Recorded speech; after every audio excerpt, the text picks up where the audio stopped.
దేవునికి మహిమ కలుగును గాక.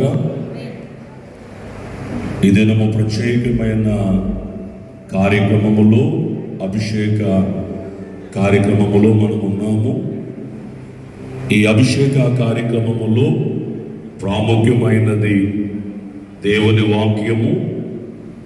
కనుక ఈ సమయమందు అభిషేకము పొందిన వారికి, అభిషేకము పొందబోతున్న వారికి, కూడి ఉన్న ప్రతి ఒక్కరికి కావలసిన వాక్య ఆహారమును